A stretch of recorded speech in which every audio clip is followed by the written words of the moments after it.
वंदनीय संत समाज, सम्माननीय श्रोता बंधुओं एवं श्रद्धा मूर्ति देवियों,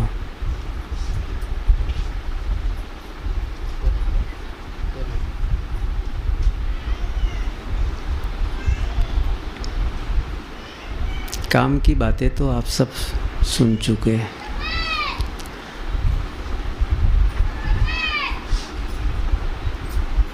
लेकिन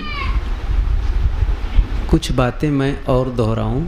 शिक्षा का काम ही है दोहराना, पुनः पुनः अभ्यास, यही शिक्षा है। ऐसा नहीं है कि हम अपने कल्याण की बातों से अनभिज्ञ हैं, जानते हैं, सब जानते हैं, लेकिन फिर भी जनाना होता है, फिर भी बताना होता है। ऐसा इसलिए होता है कि हम सब जानते हैं और भूलते हैं, जानते हैं और भूलते हैं। जो भूलना चाहिए उसे याद रखते हैं और जिसे याद रखना चाहिए उसे भूलते हैं। अच्छे मन का लक्षण क्या है? अच्छे मन का लक्षण क्या है? बहुत सी बातें कही जा सकती है, लेकिन एक छोटा सा सूत्र इसके लिए है। अच्छे मन का लक्षण क्या है? काम की बातों को याद रखना और बेकाम की बातों को भूल जाना। क्या ऐसा मन है? काम की बातों को याद रखते हैं और बेकाम की बातों को भूल जाते हैं। हम लोग लगभग उल्टा करते हैं, काम की बातों को भूल जाते हैं और बेकाम की बातों को याद रखते हैं। और इसीलिए हमारा मन अच्छा नहीं है। और जब मन ही अच्छा नहीं है तो जीवन अच्छा कहाँ होगा? और जीवन ही जब अच्छा नहीं है तो फिर हमें सुख और शांति कैसे मिलने वाले हैं? अच्छे जीवन में ही सुख और शांति की प्राप्ति होती है। अच्छा, कभी कभी हम अच्छा भी करते हैं, कभी कभी गलत भी करते हैं, इसलिए मिला जुला होता है। कभी कभी हम प्रसन्न हो जाते हैं और कभी कभी दुखी हो जाते हैं, दोनों हो जाता है। होना चाहिए एक ओर से हम प्रसन्नता प्राप्त करें, एक ओर से हम सुखी सुखी रहें। इसके लिए अच्छा मन बनाना है। सदगुरु कबीर की एक साखी कहूँ और इसी के आधार पर थोड़ी चर्चा। मैं इसलिए कहा कि बातों को दोहराना इसलिए आवश्यक है क्योंकि इसकी आवश्यकता है। जैसे शरीर को रोज़ भोजन की ज़रूरत है, रोज़। ऐसा नहीं है कि हम तो 2-4 दिन पहले खाए थे, अब ज़रूरत नहीं है। रोज़ तो खाते हैं, क्या रोज़ रोज़ खाना है? ऐसा कोई कहता है? कल आप लोग भोजन किए थे, आज भी भोजन किए, और मैं पूछूं कल भी खाएंगे क्या? तो आप कहेंगे कैसी बात कहते हैं? तो क्यों? क्या आज का भोजन खराब था कि कल खाने की प्लानिंग है? नुकसान किया था? नहीं। बड़ा सीधा सा उत्तर क्या होगा? कल का भोजन कल के लिए, आज का भोजन आज के लिए। तो रोज़ भोजन चाहिए। शरीर को स्वस्थ और मजबूत बनाने के लिए रोज़ भोजन चाहिए, और अपने मन को स्वस्थ और मजबूत बनाने के लिए मानसिक खुराक लेना आवश्यक है। अच्छा विचार जब हम लेते हैं तभी मानसिक खुराक हमें प्राप्त हो पाती है। वो कहाँ से मिलने वाला है? अच्छी खुराक कहाँ से मिलने वाली है? पढ़कर सुनकर। बहुत छोटा सा सूत्र है, पढ़कर सुनकर। तो पढ़कर का मतलब कुछ भी पढ़कर नहीं, वह बातें पढ़ें, वह ज्ञान अर्जित करें जिससे हमारा मन प्रसन्न हो, शांति मिले और हमारे जीवन में समृद्धि हो, विकास हो। वही ज्ञान ठीक है। कई लोग अखबार को ही घंटों उसी में आँख गड़ा करके पढ़ते रहते हैं, क्या मिलता है उसमें, कितनी काम की बातें मिल जाती है। आप लोग यदि उसको ठीक से विश्लेषण कर सकें तो अखबार में क्या होता है, 90-95% आपके काम की नहीं होती है। बड़े कोई करने धरने वाले होते हैं, व्यापारी हैं और कुछ हैं, वो लोग कुछ लेते हैं उसमें से, बाकी तो और इधर उधर की बकवास की बातें होती है। एक प्रकार से कहो कचड़ा, दिमाग में हम कचड़ा भरते रहते हैं, उसी में देख देख करके कुछ काम की बातें होती है, लेकिन उसको कौन पढ़ पाता है, बहुत कम लोग पढ़ते हैं।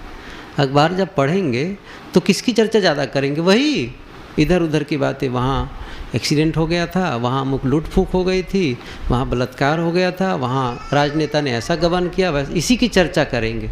काम की बातें हैं ना, कल्याण की बातें, अच्छी बातें, उसकी चर्चा भी नहीं होती है।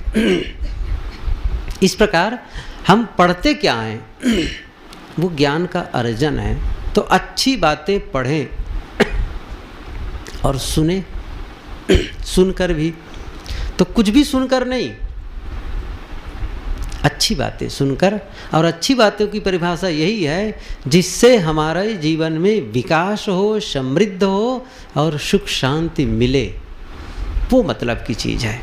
बेकार की बातें सुन रहे हैं जिससे मन में कचड़ा भर रहा हो, क्या मतलब निकलता। कई लोग क्या करते हैं, सुबह उठे, स्नान किए और बढ़िया से नाश्ता करने बैठेंगे, क्योंकि उनको शरीर को चाहिए कि थोड़ा मजबूत बनाना है, तो सुंदर सा नाश्ता करने बैठेंगे और साथ साथ टीवी खोल देंगे और टीवी में जो कुछ भी आ रहा है उसको भी ग्रहण करते जाते हैं, उधर मन में कचड़ा भरते जाते हैं।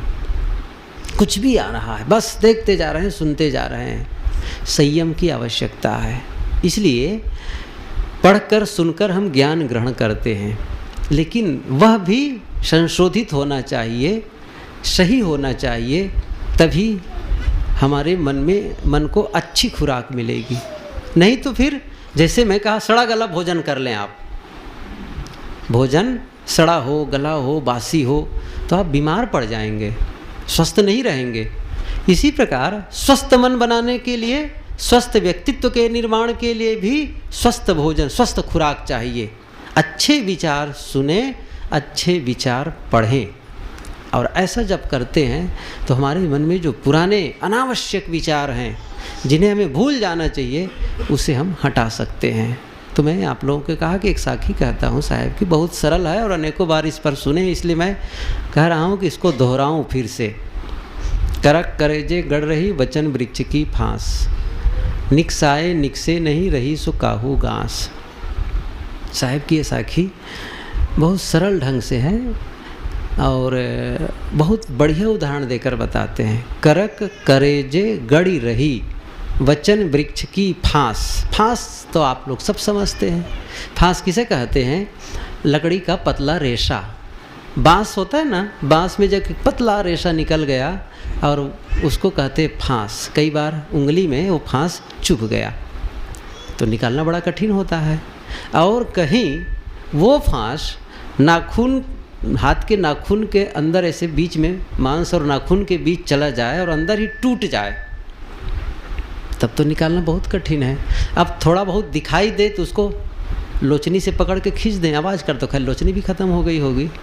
पहले ऐसा होता था, किसान लोग जो खेतों में काम करते थे वो रखे रहते थे, जैसे कांटा दिखा बस पकड़े और खींच देते थे, तो उससे खींच दिए, लेकिन अंदर अंदर टूट गया है, तब तो फिर उसे खोद के निकालना पड़ेगा, थोड़ा सा सुई से उसे खोदना पड़ेगा, और जब तक नहीं निकाले रहते हैं तब तक रुक रुक के दर्द होता है। उसी को कहते हैं करकना। बिल्कुल देहाती ढंग से साहब समझाते हैं। करकना मतलब रुक रुक कर पीड़ा होना। और वो फांस कहाँ गड़ा है, ये नहीं कि हाथ में हो, पैर में हो, कहाँ है, कलेजे में। बड़ा कठिन है ना, वो तो निकालना और कठिन है। और कौन सा फांस है, कौन सा पेड़ है, वो बांस का नहीं है, लकड़ी का रेशा नहीं है, वो किसका है, एक पेड़ है, उस पेड़ का नाम है वचन का, वाणी का। वाणी का एक पेड़, कभी नहीं सुने होंगे अब लोग वाणी का पेड़, वो कबीर साहब कहते हैं वचन का वृक्ष था, उसी से एक रेशा निकला और चुभ गया, और वो कहाँ धंस गया, कलेजे में धंस गया। निकसाए निकसे नहीं रही सो काहू घास। फिर से मैं साखी कहूँ साहेब की, करक करेजे गड़ी रही वचन वृक्ष की फांस, निकसाए निकसे नहीं रही सो काहू गांस।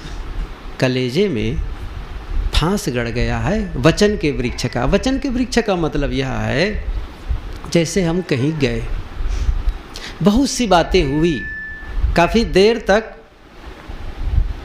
चर्चा होती रही, लेकिन एक वाक्य ऐसा कहा सामने वाले ने जो हमारे लिए बहुत खटकने वाली बात, बहुत खटकने, अर्थात हमारा अपमान हुआ सबके बीच। तो फिर आप ख्याल करें, बहुत सी बातों को आप भूल जाएंगे, कौन सी बात याद रहेगी? वही एक जो आप पसंद नहीं कर रहे हैं। यही हम लोग बात कर रहे हैं। जैसे अभी प्रवचन में कुछ बोल रहा हूँ आप लोगों के बीच, कल से ही सत्संग चल रहा है, सारी बातें मैं कुछ कह रहा हूँ कि जिससे हम सबका हित हो, लेकिन कहते कहते कहीं एक वाक्य निकल गया कटु कुठार अपशब्द का, और मैं कहीं साल या 2 साल बाद आऊँ तो आपको कौन से शब्द याद रहेंगे? सबको पता है, वही जो गलत शब्द निकले थे। और सारे प्रवचन भूल जाएंगे आप, प्रवचन सारे कब मैं पूछूंगा मैं जब आया था कौन कौन से विचार दिया था, ये तो भूल गया, लेकिन आपने एक अपशब्द कहा था अभी भी याद है। वही है कलेजे में जाके धंस जाना। गलत को हम भूल नहीं पाते। और मैंने शुरू में क्या कहा, अच्छे मन का लक्षण क्या है? काम की बातों को याद रखना और बेकाम की बातों को भूल जाना। और हम लोग क्या किए हैं, जो हमारे कल्याण की बातें उसे तो भूल ही गए, और जो बेकाम की बातें थे, कटु शब्द था, उसे हम दिल में बसा के रखे हैं। ऐसे ही होता है, हम ऐसे ही शुरू से हमारी आदत ऐसी बन गई है कि गलत बातों का संग्रह हो गया है बहुत दिनों से। काम की बातों को भूलते गए और बेकाम की बातों को याद करते गए। तो हमारे पास स्टोर किसका हो गया है? हमारे दिल में किसका स्टोर है? गलत का। गलत गलत सारे गलतियों का स्टोर हो गया। और इसीलिए जब आपस में चर्चा करते हैं तो कैसी चर्चा करते हैं? अच्छी बातों की चर्चा नहीं करते हैं। तब फिर किसी की चुगली, किसी की निंदा, किसी के प्रति कुछ, किसी के दोष, किसी की बुराई। क्यों? अंदर वही है ना, जो है वही तो निकलेगा, उसी की तो चर्चा करेंगे।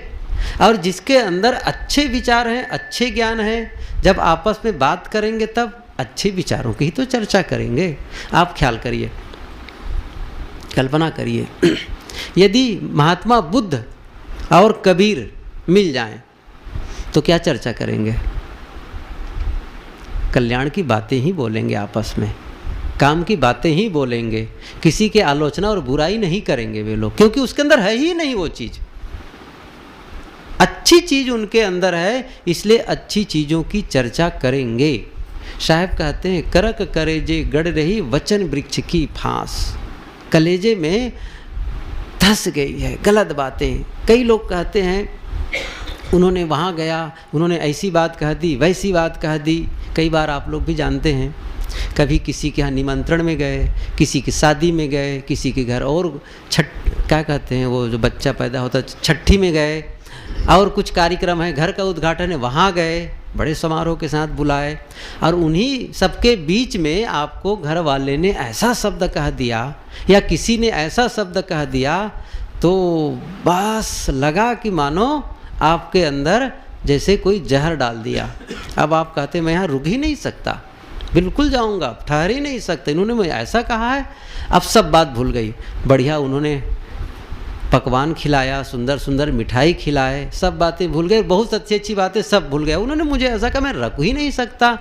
अब रास्ते भर परेशान, कई दिन से परेशान, उन्होंने वैसा कहा वैसा कहा, बहुत तकलीफ़ में है। कितना कठिन है उसको झेल पाना, बहुत कठिन।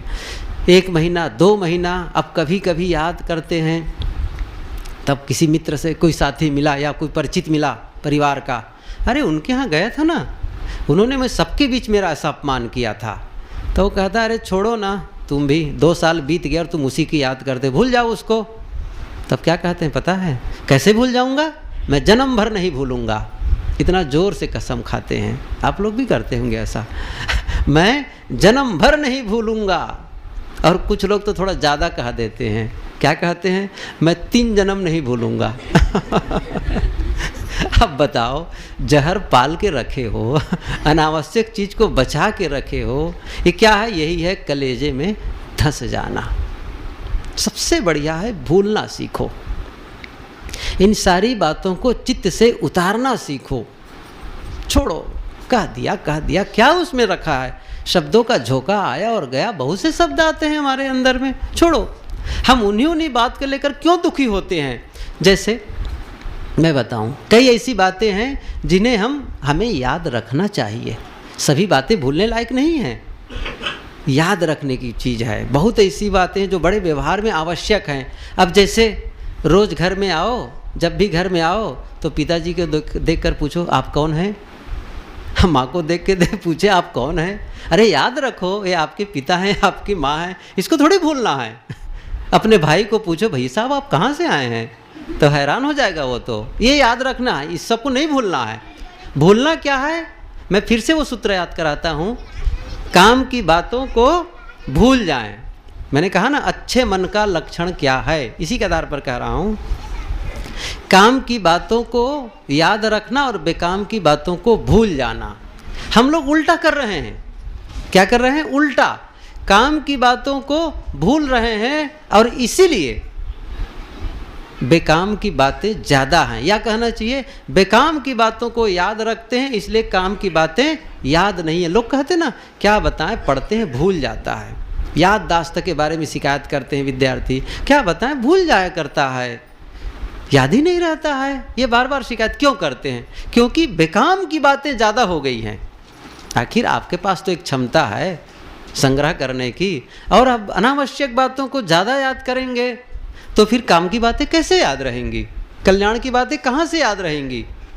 इसलिए बेकाम की बातों को भूलें, छोड़ें।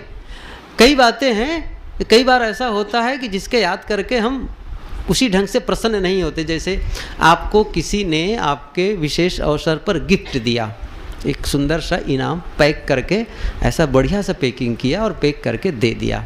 अब मन में हो रहा है घर में जाके देखूंगा क्या है, घर में जाके देखूंगा। और जैसे घर पहुँचे तुरंत उसको खोले पैकिंग को, और जब खोल कर देखे तब अच्छा लगा, हाँ बढ़िया है। उसके बाद फिर से पैक करके रख दिए। अब अच्छा लगा था पहली बार, शाम को फिर खोल के देखेंगे तो क्या आपको उसको उतना आनंद आएगा पहली बार देखे थे? नहीं आएगा। कल और खोलने का जब कहा जाए फिर से खोल के देखो, क्या उसी बार बार खोल के देखना है? कल तो देखे थे, वही चीज़ तो है। तो फिर क्या करेंगे? अब खोलने का मन भी नहीं करेगा, क्योंकि एक बार देखे तो जितनी प्रसन्नता पहली बार में हुई थी दूसरी बार में कम, तीसरी में और कम, चौथी में खोलने का ही मन नहीं करेगा, क्योंकि जान गए अब क्या चीज़ है कह के। लेकिन हमारा मन ऐसा नहीं है। एक बार किसी ने हमको गलत कह दिया है, उसको हम जब जब याद करते हैं तब तब दुखी होते हैं, जब जब याद करते हैं तब। ऐसा नहीं है अरे हो गया तो कह दिया भूल गए, ऐसा नहीं होता है। ये बड़ा विचित्र है हमारे मन का लक्षण। इसलिए हमें काम की बातों को याद करना है। किसी ने घर में ही है, परिवार है, पति है, पत्नी है, भाई है, सास है, ससुर है, किसी से कोई गलती हो गई, किसी ने कुछ शब्द कह दिया, अब उसी को याद रखे हैं आप हमको वैसा कहे थे, अब पहले भी वैसा कहे थे, अरे कह दिए, क्या उसको याद बार बार करना है? पुरानी बातों को याद करके हमारा भयंकर नुकसान होता है। कई लोग कहते हैं, कई बार होता है कि भाई भाई में इतना वैमनस्य हो जाता है कि एक घर से एक दूसरे के घर नहीं जाते हैं। एक उदाहरण मैंने कुछ दिन पहले पुस्तक में पढ़ा कि एक संत को आमंत्रित किए थे वो, तो बड़ा सा भोजन भंडार का आयोजन किए थे, बड़ा सा। तो कहा कि भाई ठीक है आप अपने परिचितों को बुलाएं, सब लोग आ गए। तो लोगों ने बताया कि इनके भाई साहब नहीं आएंगे इस कार्यक्रम में। कि क्यों? जाओ बुला लो उनको भी, सब लोग आ रहे हैं तो उनको भी। नहीं मैं नहीं जाऊंगा वहाँ बुलाने के लिए, आप यदि चाहें तो आप यदि जाएंगे तो हो सकता है आपकी बात मान जाए। बड़ा सा बढ़िया आयोजन किया था। तो कहा कि तो घूमते घूमते महात्मा जी उनके घर चले गए। भाई साहब मैं सुना भैया तुम्हारे भाई तो बड़ा सा भंडारा कर रहे हैं। कि हाँ महाराज मैं भी सुना हूँ, तो आप नहीं चलेंगे? नहीं, मैं नहीं जाता, मैं 20 साल से उनके घर के दरवाजे पर पैर नहीं रखा हूँ। अच्छा, क्या हो गया जी? क्या हो गया? क्या एक बार घर में ऐसे कार्यक्रम था, उन्होंने ऐसा शब्द कह दिया तो मैंने सोच ही लिया, कह ही दिया कि मुझे जाना ही नहीं है, और बहुत कुछ कसम खा लिया, नहीं जाऊँगा। उन्होंने ऐसा क्यों कहा मुझे? तब से आना जाना बंद। अभी कुछ दिन पहले लड़की की शादी हुई थी, उसके बाद भी हम लोग एक दूसरे के घर नहीं गए थे कि बड़े विचित्र हो। तब वो संत ने कहा, एक काम करो, 20 साल पहले तुम्हारे घर का कोई कैलेंडर है? 20 साल पहले का कोई कैलेंडर है? जरा ले आओ तो। कहा, महाराज 20 साल पहले का कैलेंडर कहाँ से होगा? आप कैसी बात कहते हैं? नहीं है वो। अच्छा, 10 साल पहले का कोई कैलेंडर? वो भी नहीं है। अच्छा, 5 साल पुराना कोई कैलेंडर है? वो भी नहीं है। कहाँ रखे रहेंगे, उसको ख़त्म हो जाता है। अच्छा, साल भर पुराना कोई कैलेंडर है? कहे, खोजना पड़ेगा, बहुत मुश्किल है, वो भी बहुत मुश्किल है। अच्छा, साल भर पहले कैलेंडर है, उसको तुम फेंक देते हो, और 20 साल पहले के कैलेंडर कब से खराब हो गए, फेंक दिए गए हैं। यहाँ तक अभी इसी वर्ष में जो महीना बीत गया है उसे ही पलट दिए हो, उसे देखना नहीं चाहते हो, और 20 साल पुरानी को बात को याद करके अभी से भाई से दुश्मनी ठाने हुए हो। कौन फायदा है? 20 साल कैलेंडर जब रख नहीं सकते, उसे बदल देते हो वो अनावश्यक समझ के, तो 20 साल पुरानी बात में भाई भाई में जो बातें हुई थी उसको क्यों याद किए हुए हो? बहुत सी बातें उन्होंने कही, उनको बात समझ में आई, क्षमा मांगा, और फिर दोनों भाई आपस में मिले, भूलना सीखे। किसी ने कह दिया, पति ने ही कह दिया पत्नी को, तो कौन सा गाज फाट पड़ी? अपने ही तो लोग हैं, कोई दूसरे हैं वो? जिनके साथ सदा रहना है, जिनके साथ जीवन बिताने का संकल्प लिए हैं, एक अनसुहाती बात को मन में बना करके क्यों मन को खटास बनाए रखते हैं? कह दिया भाई, कह दिया, उस समय उसकी वैसी समझ थी, वैसा उसका ज्ञान था, छोड़ दो उसको, फिर नए ढंग से जीना शुरू कर दो। उसको बार बार याद रखेंगे तो मन में कड़वाहट रहेगी। ऐसे ही पत्नी ने कह दी, रात दिन वो सेवा करती है, भोजन की व्यवस्था, बच्चों की व्यवस्था, घर की व्यवस्था, सारी कुछ करती है। एक बात कुछ अनसुहाती निकल गए, उसी को बना रखे हो, ये कैसे बनेगा? पति महोदय भी दिन भर बाहर काम करते रहते हैं, कुछ ऐसी बात हो ही गई, मुंह से धोखे से निकल गई असावधानी में, अब उसी को याद रखना। इसी प्रकार सास बहू के संबंध में देखो, आखिर सास ने कुछ कह ही दिया, वो तो बड़े हैं, माँ ही हैं वो, जिसने आपको पति दिया, माथे का सिंदूर जिसका कारण बना हुआ है, और उस माँ से कुछ बात निकल गई तो बहू को इतना नाराज नहीं होना चाहिए। और जिस बहू को आपने बना के बाहर से बिटिया है, उसको ले आए हो बहू बना करके, उन्हीं से कुछ बात निकल गई तो बहू को भी सहना सीखना चाहिए। अब वही बताओ, सबके बीच वो तो ऐसा मुझे कही है, उन्होंने वैसा कहा है, ये सबसे बड़ी कमजोरी है। पुरानी बातों को हम उधेड़ बुन करते रहते हैं। इसलिए साहब कहते हैं, यदि कलेजे में बात धंस जाए ना तो बहुत नुकसान करता है, उसको निकाल दो। और भी बहुत सी बातें, मैं केवल एक व्यवहारिक प्रसंग को कहता हूँ, भूत प्रेत देवी देवता तमाम ईश्वर ब्रह्म परमात्मा की बात भी उसमें गलेजे में धंसे हुए रहते हैं, वो भी निकालना बहुत कठिन होता है। वो भी निकाल दो, उससे भी भय बना रहता है, उससे भी आदमी अपनी आध्यात्मिक उन्नति नहीं कर पाता है।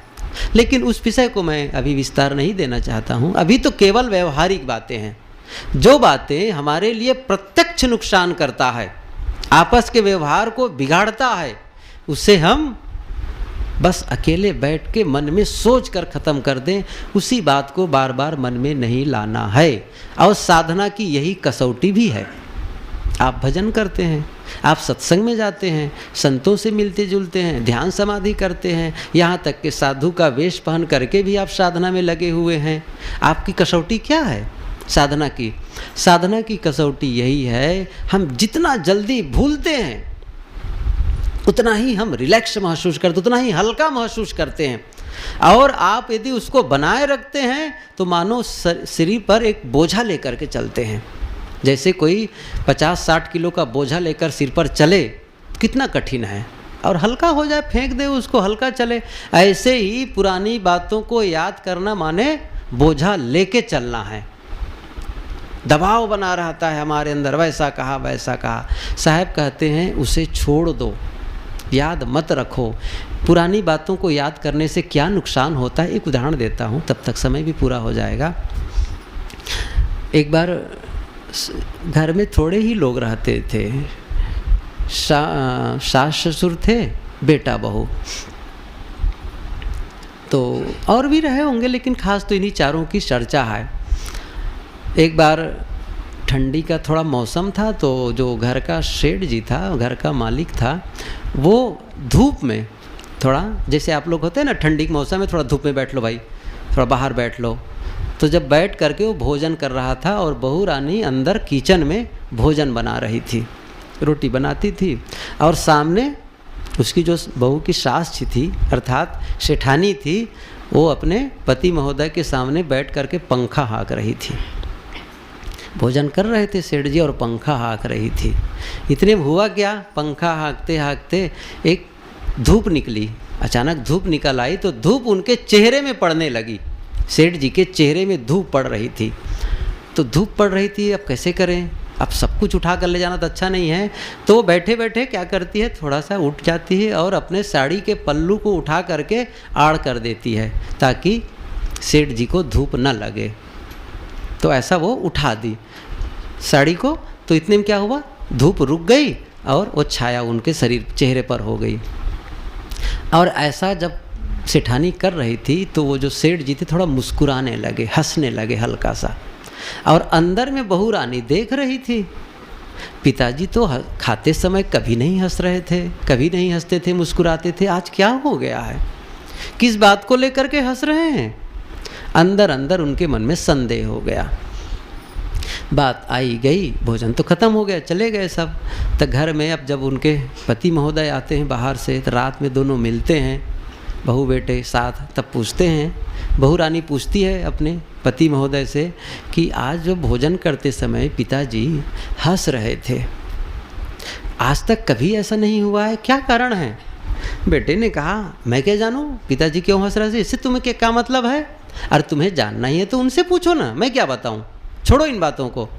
लेकिन अब बहू रानी के मन में तो जो संदेह हट नहीं रहा है। एक दिन कई दिन बीतने के बाद मौका मिला, पिताजी वो अपने ससुर से पूछने लगी, पिताजी आप कुछ अभी एक सप्ताह पहले भोजन कर रहे थे, माताजी पंखा हाँक रही थी और धूप लगने पर वो थोड़ा साड़ी के पल्लों को उठा करके छाया करने लगी, तब आप हंस रहे थे, आप ऐसा क्यों कर रहे थे। ससुर ने कहा, छोड़ो बेटी इन बातों को। नहीं नहीं पिताजी बताइए तो पर आखिर बात क्या है। अब बहुत आग्रह बहू रानी की, तब ससुर ने कहा, बेटी ऐसी है, बातें बीत जाती हैं, पुरानी बातें याद आ गई। कि पुरानी बातें याद आ गई कैसे, कहीं इस समय हर समय ऐसा हमारी जो आज देख रहे हो हमारे ये धन संपत्ति, ये तो पहले था नहीं, पहले बहुत गरीब स्थिति आ गई थी, बहुत गरीबी की थी। तो जब धन कम होता है तो कलह भी बढ़ जाता है। तो तुम्हारी सास और मेरी रोज लड़ाई झगड़ा चला करती थी, छोटी छोटी बातों को लेकर के संघर्ष चला करता था। बहुत नाराज़ होती थी तुम्हारी सास मेरे लिए, कई बार बहुत ज़ोर ज़ोर से लड़ती थी, बहुत खफा हो जाती थी। एक दिन तो इतना नाराज़ हो गई, मैं कुएं से पानी निकाल रहा था और इतना नाराज़ हो गई और मुझे कुएं में ढकेल दी। मैं नीचे गया, संजोग था पानी कम था, लोग आए और मुझे निकाल लिए, बच गया मैं। ये मेरा सौभाग्य ही था जो आज के दिन देखने को मिला। और फिर मैंने मेहनत की, भाग्य का पलटा खाया, अच्छी मेहनत हुई और धीरे धीरे करके धन बढ़ा और इतना धन बढ़ गया, आज के देख रहे हो इस संपत्ति की स्थिति को। और तब इसी बात को देख करके मुझे हंसी आ गई। आज एक दिन वह था जो नाराज़ होकर के मुझे इन्होंने कुआं में ढकेल दी, और आज ऐसा दिन आ गया है कि मेरे चेहरे पर थोड़ी सी धूप लग रही है, उसे भी इसको सहन नहीं है और अपने साड़ी के पल्लों को उठा करके मुझे छाया कर रही है। और इसी बात की याद आ गई तो मुझे हंसी आ गई थी। यह बात जब बहू रानी को मिली तो मानो उसको ब्रह्मास्त्र मिल गया, बहुत बड़ा औजार। अब इंतज़ार करने लगी कि सास कुछ कहे तो बताऊं सास को कभी।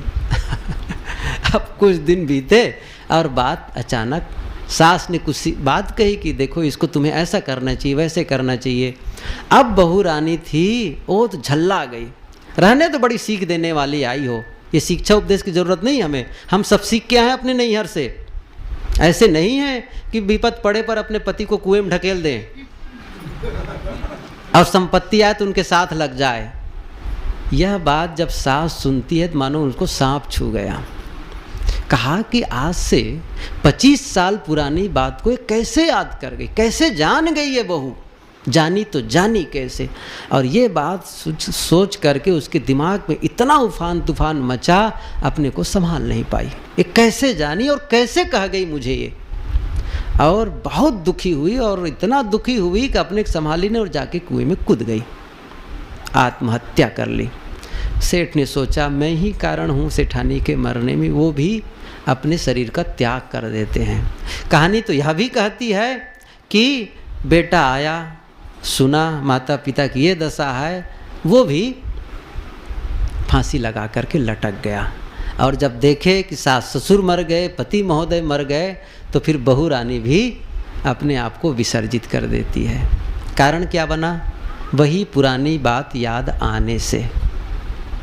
इसलिए पुरानी बातों को याद करना बंद कर दें। किसी से कोई गलती हो गई, किसी से कोई बात हो गई, उसी बात को बार बार याद करके किसी को और दुखाते रहना गलत है। पति पत्नी में कई बार ऐसी वो लोग नासमझी का व्यवहार करते हैं। शादी के पहले दोनों में किसी की गलती हुई किसी बात को लेकर के, और उन्हें पता हो गया है, तो उन्हीं बातों को याद करके और फिर व्यवहार को बिगाड़ते रहते। बिल्कुल गलत है।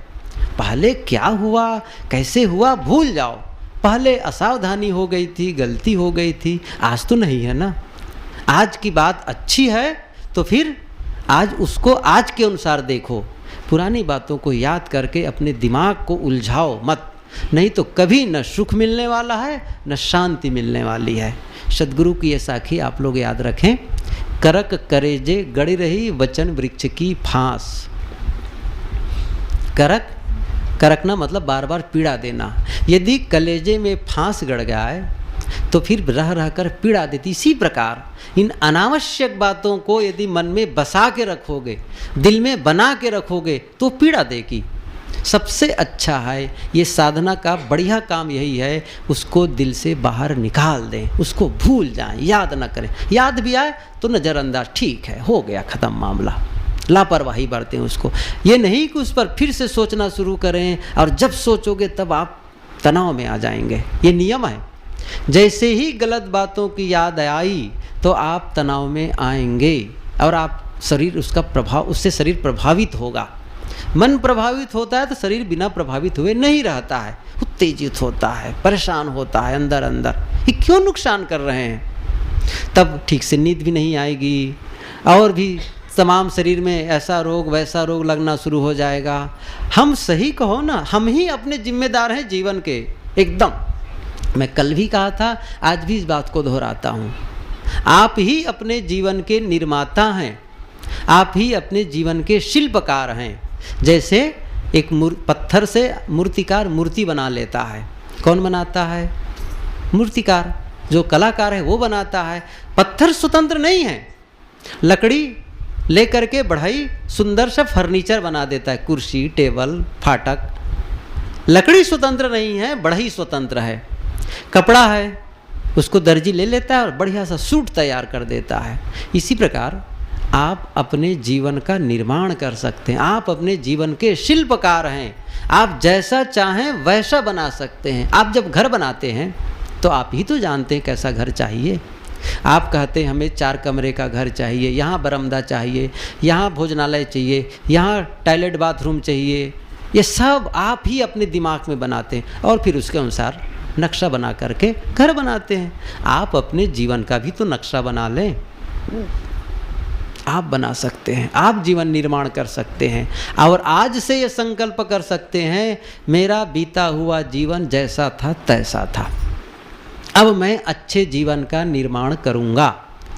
पहले क्या थे भूल जाओ। कोई कह सकता है, किसी मन में गिल्ट होती है जिसको कहते हैं अपराध बोध, ग्लानि बार बार, क्या करूँ, मेरे से तैसी गलती हो गई, वैसी गलती हो गई। भूल जाओ, हो गई गलती, मेरे से हुई, मैं गलत था, गलत हूँ नहीं, क्या था, पहले मेरे से गलती हुई थी, आज गलती नहीं हुई है। इसलिए आप अपने जीवन में कभी भी बदलाव ला सकते हैं। ये कभी ना सोचे कि मेरी उम्र ज़्यादा हो गई है, नहीं, किसी भी उम्र में आप अपने जीवन में परिवर्तन ला सकते हैं। और चाहे जितनी बड़ी गलती हुई हो, एक और इस चीज़ को समझ लें, चाहे जितनी बड़ी आपसे गलती हुई है, चाहे जितना बड़ा अपराध हुआ है, आप अपने जीवन में सकारात्मक परिवर्तन ला सकते हैं, कभी भी ला सकते हैं। फिर वो पुरानी बात भूल ही जाएंगे लोग, ठीक है हुआ उनसे गलती, अब नहीं है।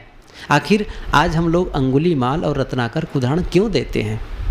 हम उन्हें ऋषि के रूप में, भिक्षु के रूप में याद करते हैं, न कि उनकी गलतियों के रूप में याद करते हैं। उन्होंने चाहे जितनी गलती की थी, उन्होंने चाहे जितनी हत्या की थी, आखिर अपने को बदल सके? क्या हम लोग नहीं बदल सकते हैं? कभी भी बदल सकते हैं, लेकिन कब बदलेंगे? जब आप चाहेंगे।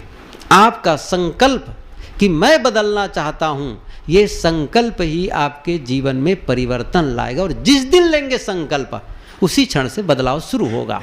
नहीं लेंगे, आपके लिए कोई दूसरा सोचेगा नहीं, आपके लिए कोई दूसरा संकल्प भी नहीं लेगा। आपको अपने जीवन का निर्माण करना है, क्योंकि आप अपने जीवन में सुख दुख का अनुभव खुद करते हैं। इसलिए आप चाहें तो इसमें अच्छा अनुभव हर समय कर सकते हैं। ये हम सबके ऊपर है। इसलिए हम इस जीवन के डोर को अपने हाथ में थामें। इसके भगवान के भरोसे छोड़ देना, भाग्य के भरोसे छोड़ देना, ये नादानी है, गलती है ये। इसलिए अपने भरोसा करो। साहब ने कहा ना, करो वही बला अपनी छाड़ वीरानी आस, जाके आंगन नदिया बहे सो कस मरे प्यास। किसके भरोसा कर रहे हो? भगवान नहीं चाहता है? यदि कोई भगवान मानता है, वो चाहता है, वो शुभ है। इतना बड़ा आकाश, क्या आप हवा का किराया देते हैं श्वास लेने का? सूर्य के प्रकाश जब मिलता है, उसका आप टैक्स पटाते हैं। पानी गिरता है, उसका आप टैक्स पटाते हैं। चारों तरफ पृथ्वी है, सड़कों पर चलते हैं, चारों तरफ पेड़ पौधे पशु पक्षी है। कम बड़ी कृपा है ये कुदरत की? और कौन सी कृपा चाहते हैं? इतनी बड़ी कृपा है। अब अपने ही ऊपर हम कृपा न कर पाएँ, प्रकाश, सूर्य का प्रकाश निकला हो और हम ही कमरे के अंदर बैठकर फाटक बंद करके अंदर कहें, क्या बताएं, हमारा कमरा अंधियारा है, हमारा कमरा अंधियारा है। अभागा, फाटक खोल, बाहर निकल, बहुत प्रकाश है। ऐसे ही अपने को कोस रहे हैं, दुखी दुखी दुखी, कुछ नहीं है। सब आपका सहयोग करने के लिए तैयार है, पूरी प्रकृति सहयोग करने को तैयार है। पहले आप कदम तो उठाइए।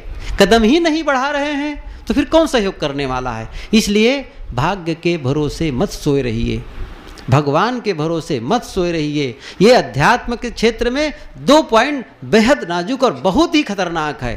क्या? भगवानवाद और भाग्यवाद। और कुछ एक और होता है, अहंकारवाद। कुछ लोग भगवान को नहीं मानेंगे और भाग्य को नहीं मानेंगे, लेकिन अहंकार इतना ज़बरदस्त रहता है कि वही उनको आगे नहीं बढ़ने देता है। इन तीनों का समाधान आप कर सकते हैं, तीनों को ख़त्म कर सकते हैं। अहंकार का भी विसर्जन करके बड़ी विनम्रता पूर्वक आप भीतर ही भीतर दोहराइए, मैं बदल सकता हूँ और मैं बदल के रहूँगा। ये संकल्प लीजिए। सुबह उठिए और कहिए, मैं अपने जीवन को बदल के रहूँगा। और जिस दिन आप गहराई से संकल्प लेंगे ना, देखिए जीवन में एक नई रोशनी शुरू हो जाएगी। करके तो देखें।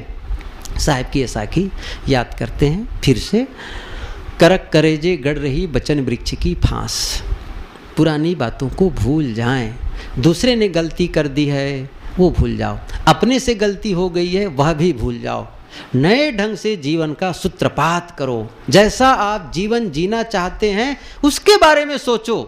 पहले क्या थे, अभी कैसे हैं, इसको भूल जाओ।